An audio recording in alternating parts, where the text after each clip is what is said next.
ومما رزقناهم ينفقون صدقت یا رب العالمین۔ ان اللہ وملائکتہ یصلون علی النبی یا ایھا الذین آمنوا صلوا علیہ وسلموا تسلیما۔ الصلاۃ والسلام علیک یا سیدی یا رسول اللہ وعلی آلک واصحابک یا سیدی یا حبیب اللہ۔ الصلاۃ والسلام علیک یا سیدی یا رحمۃ للعالمین وعلی آلک واصحابک یا سیدی یا نور اللہ۔ میں نے جو قرآن مجید کی آیت مبارکہ کا ایک مختصر حصہ تلاوت کیا ہے، اللہ تعالیٰ اس آیت میں فرما رہا ہے وَمِمَّا رَزَقْنَاهُمْ يُنْفِقُونَ، اور وہ لوگ جنہیں ہم نے رزق دیا وہ ہمارے دیے ہوئے رزق میں سے خرچ کرتے ہیں۔ اللہ تعالیٰ اس آیت میں ایمان والوں کی ایک صفت، ایک نشانی بیان فرما رہا ہے کہ جو ایمان والا ہے وہ اللہ تعالیٰ کے دیے ہوئے رزق میں سے خود بھی خرچ کرتا ہے اور دوسروں پر بھی خرچ کرتا ہے۔ قاضی بیضاوی رحمۃ اللہ علیہ فرماتے ہیں کہ جو رزق ہے وہ صرف پیسہ ہی نہیں ہوتا، بلکہ اگر اللہ تعالیٰ نے کسی کو علم دیا ہے تو وہ بھی رزق ہی ہے۔ اس کو چاہیے کہ وہ دوسروں پر اپنا علم بھی خرچ کرے، اس کا علم جو ہے وہ دوسروں کے لیے بھی فائدہ مند ہو۔ اور اگر اللہ تعالیٰ نے کسی کو اچھا ذہن دیا ہے، اچھا سوچنے کی صلاحیت دی ہے، تو وہ بھی اس کے لیے رزق ہی ہے۔ وہ اس کو چاہیے کہ وہ اپنا ذہن دوسروں پر بھی خرچ کرے، وہ دوسروں کو اچھا مشورہ دے۔ تو خلاصہ کلام یہ ہے کہ اللہ تعالیٰ نے جس کو جو بھی نعمت عطا کی ہے وہ دوسروں پر خرچ کرے۔ اور دوسرے مقام پر اللہ تعالیٰ نے ایمان والوں کی ایک اور نشانی بیان فرمائی کہ جو ایمان والا ہے، جو مومن ہے، وہ اس کا حالات اگر تنگ ہو وہ تنگ دستی میں بھی خرچ کرتا ہے، خود بھی خرچ کرتا ہے، دوسروں پر بھی خرچ کرتا ہے۔ اور جو ایمان والا ہوتا ہے وہ آسانی میں بھی دوسروں پر خرچ کرتا ہے اور خود پر بھی خرچ کرتا ہے۔ آج جس دور میں ہم جی رہے ہیں، اس دور میں بہت سے لوگوں کے لیے 2 وقت کی روٹی کا انتظام کرنا، اس کا اہتمام کرنا بہت ہی مشکل ہو گیا ہے۔ ہر شخص اس چیز کی تلاش میں ہے کہ اس کا جو ذریعہ آمدن ہے وہ بڑھ جائے، اس کی آمدن بڑھ جائے اور وہ اپنے گھر والوں کو، بیوی بچوں کو اچھی روزی، اچھا رزق اور رزق حلال کھلا سکے۔ اس دور میں سب سے جو مشکل کام ہے وہ یہ ہے کہ انسان لقمہ حرام سے بچا رہے۔ جو شخص اتنی مشکلات کے باوجود، اتنے تنگ حالات میں بھی لقمہ حرام سے بچتا ہے، وہ اس کے لیے اس دور کے لحاظ سے بہت ہی بڑی نیکی ہے۔ جو انسان لقمہ حرام سے بچتا ہے، آج لوگ پوچھتے ہیں کہ اللہ کے ولی کی نشانیاں کیا ہوتی ہیں، اللہ کا ولی کون ہوتا ہے، اس کی صفات کیا ہوتی ہیں، نشانیاں کیا ہوتی ہیں۔ تو اس دور میں جو شخص اپنے آپ کو گناہوں سے محفوظ کر لیتا ہے، جو شخص گناہوں سے بچ جاتا ہے، وہ ہی اللہ تعالیٰ کا بہت بڑا ولی ہے۔ اس کا اس مشکل حالات میں بھی، اتنے تنگ حالات میں بھی اپنے آپ کو گناہوں سے محفوظ رکھنا اس کی بہت بڑی کرامت ہے۔ آج جب ہمارے حالات تنگ ہوتے ہیں تو ہم ایک شیڈول تیار کرتے ہیں کہ اس شیڈول کے مطابق اگر چلیں گے تو ہمارے اخراجات میں کمی آئے گی، ہمارا خرچہ کم ہوگا۔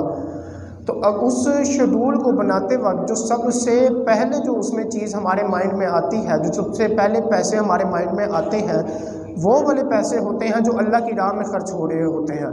جو کسی مسجد میں یا کسی مدرسے میں جا رہے ہوتے ہیں، ہم سب سے پہلے ان پیسوں کو روکتے ہیں، ہم ان مسجد والوں سے یا ان مدرسے والوں سے معذرت کرتے ہیں کہ ہمارے حالات کچھ تنگ ہو گئے ہیں جس کی وجہ سے ہم آپ کے ساتھ تعاون نہیں کرتے۔ تو جب حالات ہمارے بہتر ہو جائیں گے تب ہم آپ کے ساتھ تعاون کریں گے۔ تھوڑے سے بھی ہمیں نظر آتا ہے کہ ہمارے حالات اگر تنگ ہو رہے ہیں تو سب سے پہلے ہم رب کی بارگاہ میں جانے والے پیسوں کو روک دیتے ہیں۔ حالانکہ اللہ تعالیٰ نے بنی آدم سے یہ وعدہ کیا ہے کہ جو شخص اللہ تعالیٰ کی راہ میں خرچ کرے گا، اللہ تعالیٰ فرماتا ہے اس کو 2 انعام ملیں گے۔ پہلا انعام یہ ملے گا کہ جو شخص اللہ تعالیٰ کی بارگاہ میں خرچ کرے گا اس کا مال پاک کر دیا جائے گا۔ وہ خرچ تھوڑا کرے گا لیکن تھوڑے کے بدلے میں اس کا سارا مال ہی پاک کر دیا جائے گا۔ اور دوسرا انعام بیان فرمایا کہ جو شخص اللہ تعالیٰ کی بارگاہ میں خرچ کرتا ہے، اللہ تعالیٰ اس کو بڑھا کر واپس کرتا ہے۔ جو شخص اللہ تعالیٰ کی بارگاہ میں دیتا تھوڑا ہے لیکن اللہ تعالیٰ اس کو بڑھا کے اس کو واپس کر دیتا ہے۔ اور جو اللہ تعالیٰ فرماتا ہے کہ میں تمہیں ایک کے بدلے 10 گنا اس دنیا میں عطا کروں گا اور ایک کے بدلے آخرت میں اس کے بدلے 70 گنا عطا کروں گا۔ حضرت رابعہ بصری رحمۃ اللہ علیہ، آپ کے گھر کچھ مہمان آ گئے۔ خادمہ فرماتی ہیں، کہتی ہیں کہ تب کچھ مہمان آ گئے تو ہمارے گھر میں کچھ کھانے کو موجود نہ تھا، صرف اور صرف ایک روٹی موجود تھی۔ مہمان زیادہ ہیں، خادمہ نے بھی کھانا کھانا ہے، حضرت رابعہ بصری نے بھی کھانا کھانا ہے، روٹی ایک ہی موجود ہے کہ اتنے میں ہی دروازے پہ دستک ہوئی اور ایک فقیر آ گیا۔ اس نے کہا کہ اللہ کے نام پہ کچھ دے دو، تو وہ خادمہ ہے، اس نے رابعہ بصری کو بتایا کہ اس طرح فقیر آیا ہے، وہ اللہ کے نام پہ کچھ مانگ رہا ہے، دینے کو کچھ نہیں ہے۔ تو حضرت رابعہ بصری فرمانے لگی کہ جو ہمارے پاس ایک روٹی موجود ہے وہ تم اس فقیر کو دے دو۔ خادمہ کہتی ہے میں سن کے پریشان ہو گئی، روٹی ایک ہی موجود ہے، مہمان آئے بیٹھے ہیں، میں نے بھی کھانا کھانا ہے، رابعہ بصری نے بھی کھانا ہے، ایک ہی روٹی تھی وہ بھی فقیر کو دے دے۔ اب خادمہ تھی، مجبوری تھی، حکم تھا جس کی وجہ سے دینی پڑی، جا کے وہ روٹی بھی فقیر کو دے دی کہ اب بیٹھ گئے، باتیں شاتیں چل رہی ہیں۔ تھوڑی دیر میں دروازہ کھٹکا، بادشاہ کا خادم آیا اور اس کے ہاتھ میں ایک ٹوکری تھی۔ تو وہ خادمہ نے رابعہ بصری کو بتایا تو وہ جو خادم تھا وہ کہنے لگا کہ بادشاہ نے آپ کے لیے کھانا بھیجا ہے۔ تو رابعہ بصری نے پوچھا کہ کتنی روٹیاں ہیں؟ وہ خادم کہنے لگا 7 روٹیاں ہیں اس میں۔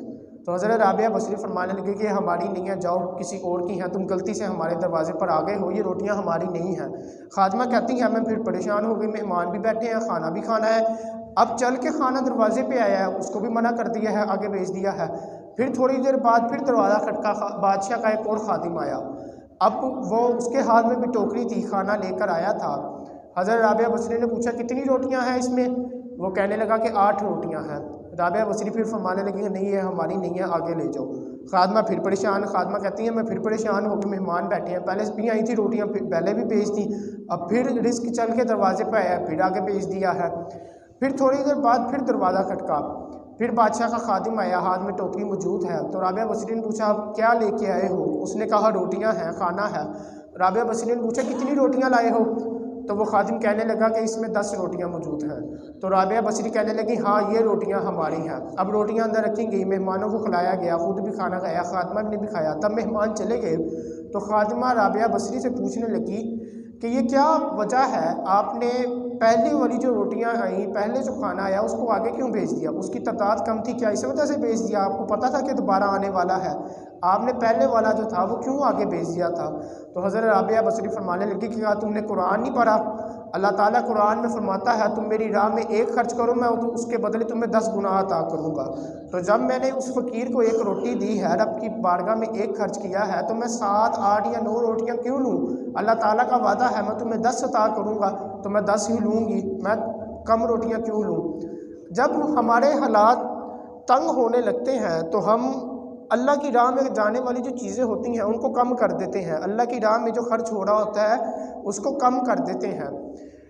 جب مدینے میں قحط آیا تو حضرت عثمان غنی، اب ہر جگہ قحط تھا، کچھ کھانے کو نہیں ملتا تھا، حضرت عثمان غنی کے ملک شام سے 100 اونٹ مال کے بڑے ہوئے آئے۔ تو تاجروں کو خبر ہوئی، جو بڑے بڑے تاجر تھے ان کو خبر ہوئی کہ غلہ آیا ہے، حضرت عثمان غنی کا مال آیا ہے، غلہ آیا ہے۔ یوں کہہ لیں کہ جس طرح آج کے دور میں باہر سے کنٹینر آتے ہیں اس طرح پہلے اونٹ آیا کرتے تھے۔ تاجروں کو خبر آئی اب وہ اونٹ آئے ہیں، ان میں غلہ آیا ہے، تو ہم جا کے وہ غلہ خریدتے ہیں، آگے فروخت کرتے ہیں۔ قحط ہے، ہر کوئی خریدنے کے لیے مجبور ہے، اچھا منافع ہمیں ہو جائے گا۔ اب غلہ آ گیا، وہ 100 اونٹ آ گئے، تاجر بھی آ گئے اور آ کر حضرت عثمان غنی سے کہنے لگے کہ غلہ آپ ہمیں بیچ دیں۔ تو حضرت عثمان غنی نے نہیں بیچا، انہوں نے آفر دی کہ ہم 1 کے بدلے آپ کو 2 کہہ لیں، آج کے زمانے سے کہہ لیں تو 1 روپے کے بدلے 2 روپے منافع دیں گے، یا 1 روپے کے بدلے آپ کو 3 روپے منافع دیں گے۔ ایسے کرتے کرتے کرتے کرتے ان تاجروں نے آفر دی ہم آپ کو 10 کے بدلے 15 روپے منافع دیں گے، 10 روپے کا مال ہوگا اس کے بدلے آپ کو 15 روپے منافع دیں گے۔ اب حضرت عثمان غنی راضی نہیں ہوئے، انہوں نے غلہ نہیں بیچا۔ تو تھوڑی دیر بعد حضرت عثمان غنی ان سے کہنے لگے، فرمانے لگے کہ میرا سودا کسی کے ساتھ ہو گیا ہے اور بہت ہی منافع بخش سودا ہوا ہے، وہ مجھے بہت ہی اچھا منافع ہو رہا ہے، بہت ہی اچھے دام میں ہوا ہے۔ تاجر کہنے لگے کہ تاجر اب پریشان ہو گئے کہ ہم سے اچھی آفر کس نے دے دی، یہاں پہ ہم سے اچھے منافع کی آفر کس نے دے دی؟ تو حضرت عثمان غنی رضی اللہ تعالیٰ عنہ فرمانے لگے کہ میں نے اپنے رب کے ساتھ تجارت کی ہے۔ اللہ تعالیٰ فرماتا ہے کہ تم میری بارگاہ میں 1 دو گے، میں تمہیں اس کے بدلے 10 دوں گا، تو تم مجھے 10 کے بدلے 15 کی آفر دے رہے ہو، مجھے 1 کے بدلے 10 کی آفر مل رہی ہے۔ تو جب ہم اللہ تعالیٰ کی بارگاہ میں خرچ کرتے ہیں تب ہی ہمارے حالات کچھ بہتر ہوتے ہیں۔ جب ہم اللہ تعالیٰ کی بارگاہ میں دینے والا جو ہاتھ ہوتا ہے اس کو روک لیتے ہیں تب ہی ہمارے حالات بھی تنگ ہو جاتے ہیں۔ جبکہ میرے نبی کریم صلی اللہ تعالیٰ علیہ وآلہ وسلم نے ارشاد فرمایا کہ جو شخص اللہ تعالیٰ کی بارگاہ میں خرچ کرتا رہتا ہے اللہ تعالیٰ بھی اس پر خرچ کرتا رہتا ہے، اور اللہ تعالیٰ کے ہاتھ خزانوں سے بھرے ہوئے ہیں۔ لیکن ہم کسی پر بھروسہ ہم آج کل لوگوں پہ بھروسہ کر لیتے ہیں، اللہ تعالیٰ کے کہے ہوئے وعدے پہ ہم بھروسہ ہی نہیں کرتے، ہم اللہ تعالیٰ کی بارگاہ میں خرچ کرنے کو تیار ہی نہیں ہوتے۔ میرے نبی کریم صلی اللہ تعالیٰ علیہ وآلہ وسلم نے ارشاد فرمایا، قسم اٹھا کر فرمایا کہ اللہ کی قسم، جو شخص اللہ تعالیٰ کی بارگاہ میں خرچ کرتا ہے، رب کی بارگاہ میں خرچ کرتا ہے، رب کے بندوں پر خرچ کرتا ہے، اللہ تعالیٰ اس پر بھی خرچ کرتا ہے۔ اور جو شخص اللہ تعالیٰ کی بارگاہ میں کوئی بھی چیز خرچ کرتا ہے، کوئی پیسہ خرچ کرتا ہے، اللہ تعالیٰ اس مال کو کبھی کم نہیں ہونے دیتا۔ آج ہم اپنے پیسے بچا کے رکھتے ہیں کہ اگر کل کو مشکل وقت آ گیا تو ہمارے کام آئیں گے، کوئی بھی مشکل پیش آ سکتی ہے تو ہمارے وہ کام آ جائیں گے۔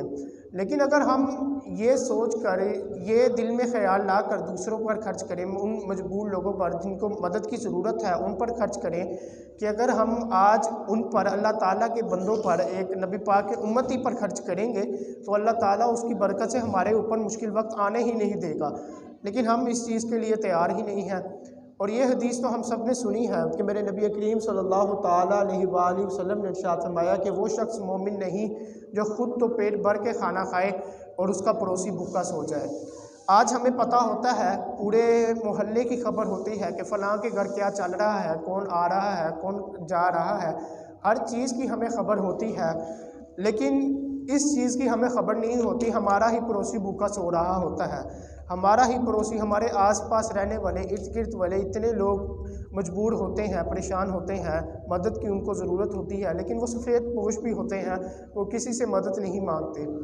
ایک دکاندار تھا، اس کے پاس ایک گاہک آیا، اس نے کچھ سامان مانگا تو دکاندار کے پاس موجود تھا، لیکن اس نے دینے سے انکار کر دیا۔ اس نے کہا کہ وہ سامنے بھی ایک دکان ہے، اس کے پاس بھی یہ سامان مل جاتا ہے، آپ اس دکاندار سے جا کے خرید لیں۔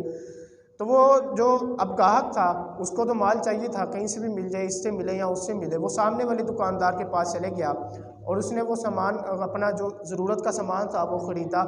جب خرید کے واپس آیا تو پہلے والے دکاندار کے پاس واپس آیا اور آ کر پوچھنے لگا کہ تم نے اپنا سامان مجھے کیوں نہیں بیچا؟